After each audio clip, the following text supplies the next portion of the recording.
Hi, I'm Richard Maraj, Senior Minister at Unity of Phoenix Spiritual Center, and I want to thank you for visiting our website and for tuning in to today's message. If you feel inspired by today's talk, I really encourage you to make a donation by hitting that button below and making a contribution to this ministry. It'll allow us to continue these messages online and to do the great work we do here at Unity of Phoenix, which is to inspire people to live better lives. So thanks for tuning in, thanks for your support, and we hope to see you at a Sunday real soon. Morning again, everyone. And a shout out to everybody who tunes in and watches us online. So how many people here like to be in control? Okay. And how many people would admit that you've had a friend or family member maybe refer to you as controlling or a control freak? Anybody have a... How many people know that you're not a control freak, but you just prefer being in charge of everything? Okay, there we go. There we go. This morning, we're talking about the need to be in control, which reminds me, knock, knock. Control freak. And now you say control freak who? Okay, not great, but it was an example of being a control freak. Everybody likes to be in control. No one likes being controlled. No one wants to give up control. But we like having control, taking control, and exercising control. We love control so much, we create strict controls and rigid controls because we want more control. In fact, we want control over everything by having everything under control. We don't want anything beyond our control that we can't control, then we'll feel like we're losing control. And our lives are spinning out of control. We wonder who is in control. And if nobody's in control, we want to retake back control because someone should have control, and generally it should be us. There's all kinds of things we like to control and all ways to control. There's mind control. There's self-control. There's quality control. There's gun control, financial control, border control, substance control. If you mess up, you might have to do some damage control. But my favorite is remote control. We like control so much, there's a job called controller. Anybody a controller? A job? I know, but secretly, I think we all want to be controllers. And my question for you this morning is, why do we like control so much? What is it about control that makes us feel good that we keep doing it? And I heard some of it already, I'll share it. The first one is we feel power. That we feel safe and secure in some way. And we feel that if we're in control, that the job will be done well. We also see control as an aspect of responsibility. As a parent, you have a responsibility for your kids. We need to keep them under control. As a boss or a supervisor, you need to have some control of your staff and the work that's done. And then we go to this place where we believe that if we aren't in control, things will fall apart. And we don't want anything to fall apart, so we like to be in control of everything. And as enticing and as good as being in control and having control is, as much as we can rationalize it, and it seems to make sense, the fact is, control is a product of fear. And it is a product of not trusting. It's a product of insecurity and believing that there isn't more and there isn't enough, so I need to control everything so I don't lose it. And so it's good to be responsible, it's good to take charge, it's good to have good quality assurance, but there's a threshold of when it crosses and that control becomes an unhealthy thing. That where it actually creates unhealthy relationships, where it creates disconnect, disharmony, and actually creates more fear and distrust. Being in the presence of that controlling energy, creates anxiety and stress. It reduces the level of joy and intimacy, connection, and even efficiency and productivity. It happens in relationships, and it happens in the workplace as well. Anybody watch the TV show The Prophet with Marcus Lemonis? Okay, it's this guy, and he goes into different businesses that are failing, and he's got a principle of people, process, and product. And one of the number one things he says that stops companies that have done well from going any further is that the owner or founder doesn't want to give up control of how things operate.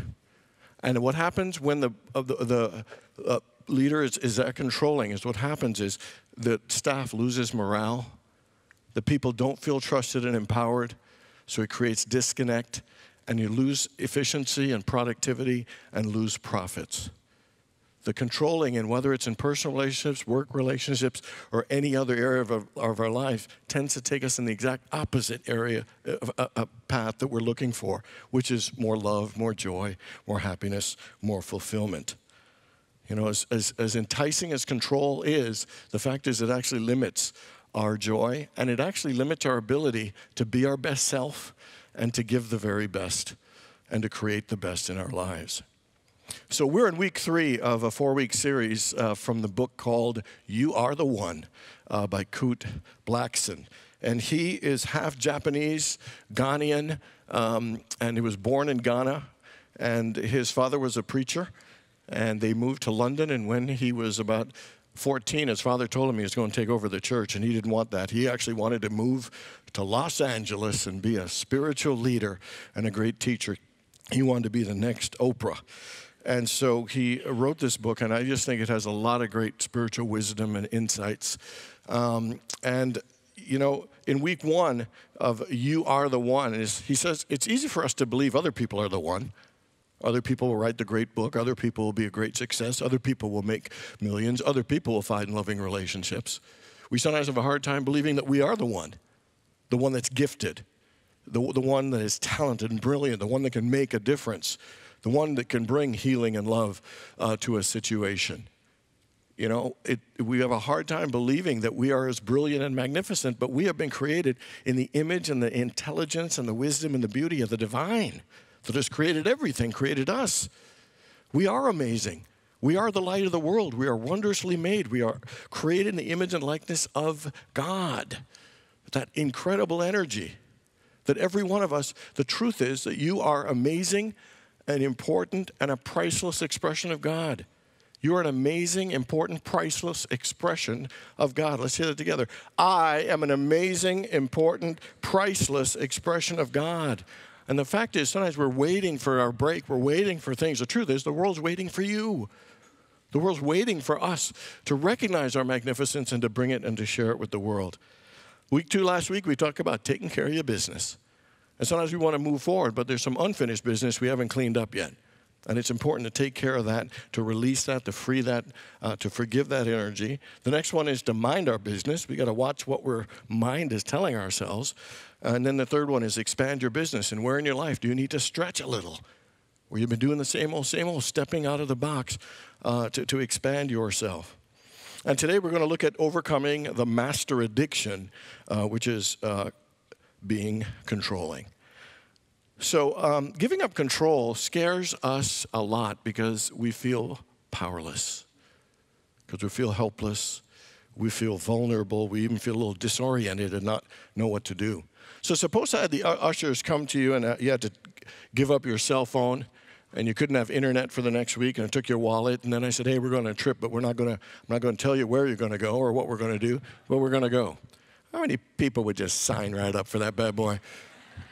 And the fact is that scares us a bit. But you know, Kurt, one of the things he did, he developed a one-on-one program where he flew people to India, just one person and him, and it was called the Liberation Experience. And he took away their passport and their wallet and their cell phone. They had no opportunity to contact anyone, and it would freak them out. But yet they'd sign up for it, and they'd still freak out.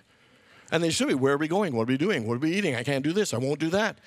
And they signed up in the course to be able to let go of control, to bring a sense of peace and freedom to their lives. And there was this particular guy named Arthur, and he signed up for it, and he was an admitted control freak. And he kept saying, I need to call my family. I need to call my family. I need to find out. They depend on me. Suppose they're hurt. Suppose something's wrong. They need me. He said, I've got the emergency number. They'll call. If not, you don't need to know about it. But he kept insisting about that. You know, and then he said, okay, let's go on. I think we should shave your head. He said, no, we can't shave my head. That's not right. And this guy kept resisting, and yet he said he wanted to change, and yet he said he wanted to let go of control, but he kept resisting. I would say resistance is probably the most powerful form of control because we're trying to stop things from actually happening or that have happened. And here's why we resist, the three things. Number one is that we don't like uncertainty and the unknown. Most of us say we want change, but we actually don't want to change. We resist change at every step. The next one is that we always think life should go our way, and we resist anything that happens to us. If something happened, we complain about it, we hate it, we reject it, we deny it, we dislike it, then we start labeling it bad, we label it horrible, we label it terrible, because we have this expectation, life should go my way. And if it doesn't, we get disappointed, and then it doesn't go our way, and we resist it, and then we expect it to go our way again. It doesn't happen. We create a cycle of resistance and discontent. And then the third one is actually an extension of the second one, and that is we believe that things should be perfect, that everything should be laid out in a certain way, and when it doesn't happen, we think that shouldn't have happened, that shouldn't have been said, that shouldn't have been done, you know. I should have made $1 million by now. I should be married by now. I should have made partner by now. I should be living in a bigger house. You know, this train shouldn't be late. This traffic shouldn't be so slow. We have all these things of what a perfect life should be. And when they don't live up to perfect, even if it's not in our lives, it's somewhere else, that we have all kinds of resistance towards it. You know, when he was in India, Kut saw this man, and he didn't really even have hands, was eating this mango, and he was eating this mango and enjoying this mango, and it was hard work to eat this mango, and it was kind of messy. And then the man had shared with him, he said, you know, life is like a mango. It's delicious, and it's juicy, but it takes some work, and there's always going to be a bit of a mess. And the truth is, that is life. Life doesn't always go our way. It's uncertain, it's unpredictable, it isn't perfect. It's delicious, it's juicy, but it does take work. And sometimes it gets a little bit messy. And the question is, why do we resist it so much when that's just the fact? Jesus said in this life there'll be trials and tribulations, and yet we keep resisting things so often. So my question is, what are you resisting in your life? What is it that you are denying or rejecting or hating or complaining about that has happened already? And the great liberating thing of resistance is to find a level of acceptance. To think of that thing that you're resisting right now, and can you just accept that it has happened? Can you accept yourself the way you are? Can you accept the certain condition the way your family situation might be in? Can you accept your life on a whole the way it is? Because more than likely, it's just like that mango. It's sweet and delicious, but it takes some work, and there's some areas that are a little bit messy. But you know what? It's still worth it. It's still worth it. And so one of the things about acceptance is it creates a sense of peace, because it reduces that resisting energy that's fighting, and it just calms it down to find peace so we can be more aware, that we can be more understanding, we can be more present to what's actually going on. You know, Kut said that India really taught him the power of acceptance, to accept the reality and the duality of this world. He said in India, there is the rich and the poor. You know, it is sacred and it is dirty. It is beautiful and it is ugly. It is filled with color and it is filled with sickness. The yin and the yang and the ups and the downs, the male and the female, it's all a part of this gift of life we've been given. So we need to stop fighting and resisting it and find a place of acceptance that'll bring us peace, because that can help us have joy in the moment, but it can help us make better choices to improve things without that energy of resistance or hating things. So my question for you is, what are you resisting in your life? And what is it that you haven't accepted that it's time to accept? And to bring yourself that peace to be able to be present and to move forward. Second thing that is important to do about control is that we need to practice surrender.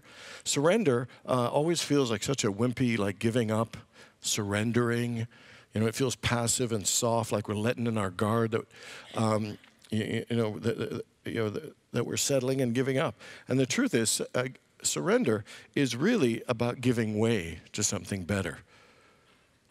That is about giving way and opening a path for a greater wisdom instead of trying to do it on our own, that it's opening a path for a greater wisdom to flow through us.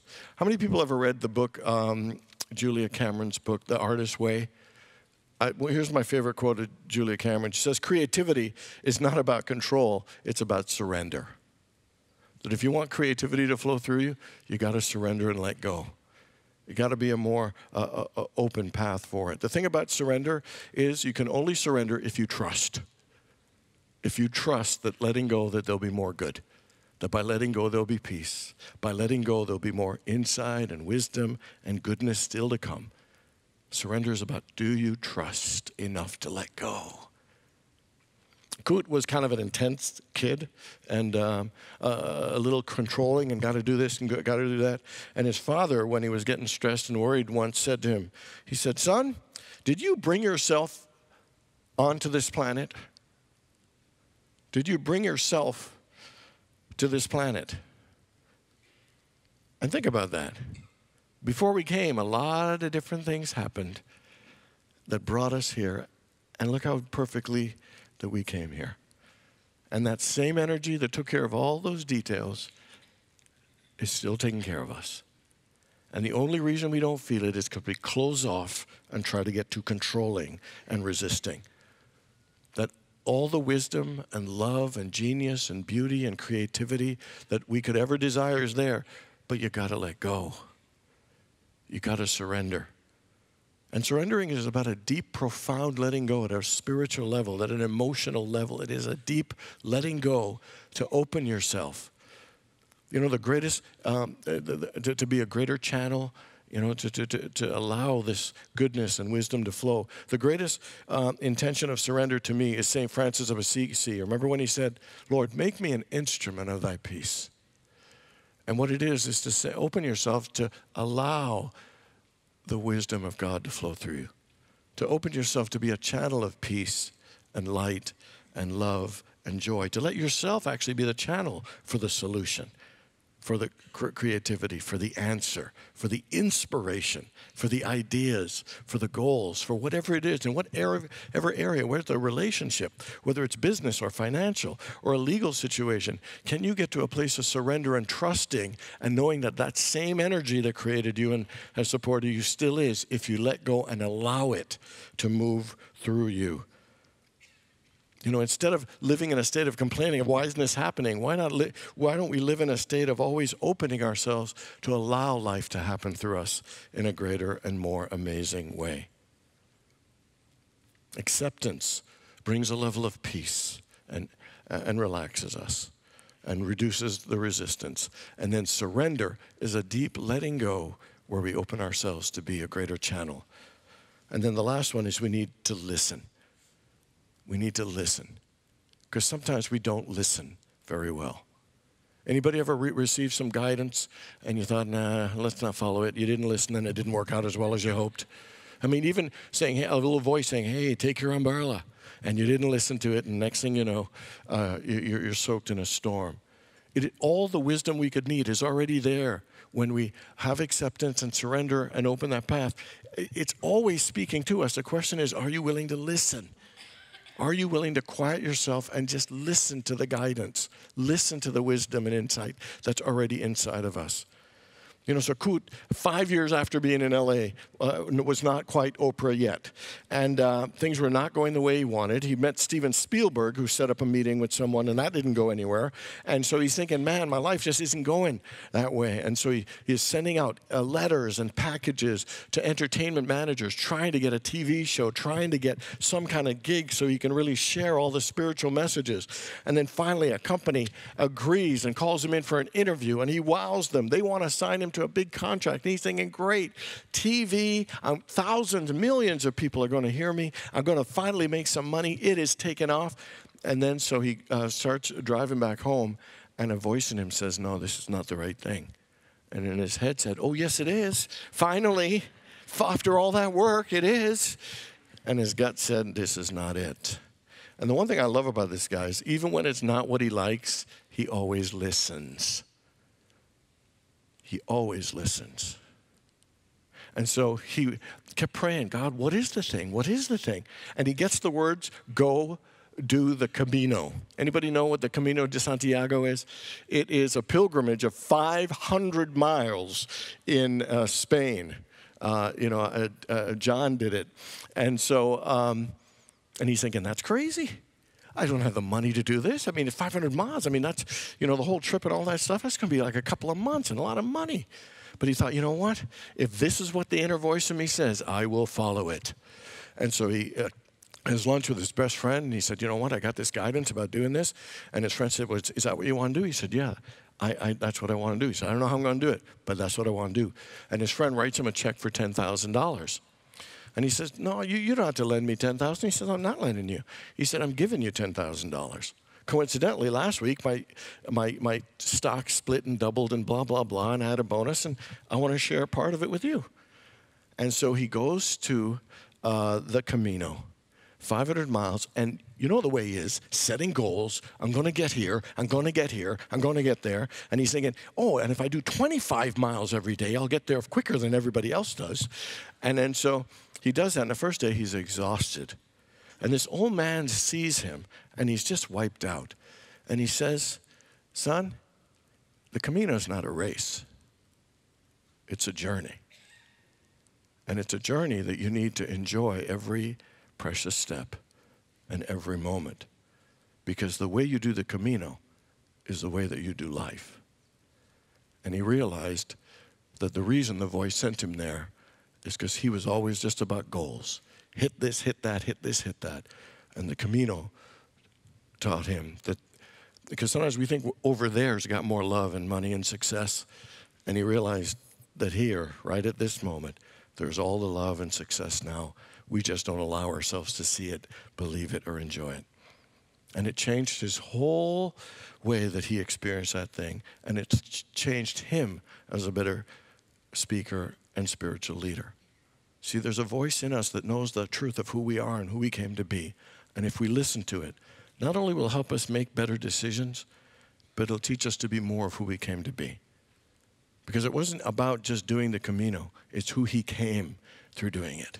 It's not just, starting your business or earning your money or doing this. It's who are you becoming through this process. You're not just working on it. It works on you to help us be more fully who we are, and particularly being more present, more alive in this very moment. Because the truth is, this is the most beautiful and precious moment you have. Stop waiting for the next moment you think's going to have more life and love, because this one's got as much life and love. The question is, are we present and are we fully engaged in it? Every one of us wants a happy and successful life. Every one of us wants to feel fulfillment and meaning. And sometimes we use control as a way to get the things we think we want. And it's very enticing, but the truth is, control is an illusion. It is not the thing to bring us power and peace and joy. The greatest thing is actually to let it go, to not resist, to find a level of acceptance for yourself and everything that's going on in your life, to make peace with yourself and everything in your life, to then surrender and just let go at the deepest level, trusting that this energy and wisdom that created you and brought you here still is supporting you and has wisdom for you. And then finally, listen. Listen to the wisdom, and it will lead you. It will guide you. It will make you more alive in this moment, and it will help you become all you came here to be. Control sounds powerful, and acceptance, surrender, and listening doesn't sound so sexy. But it is the most powerful thing to do to lift your life to a higher level, to take you deeper and bring out the best in you. The world is waiting for you. You know why? Because you are the one. God bless you all.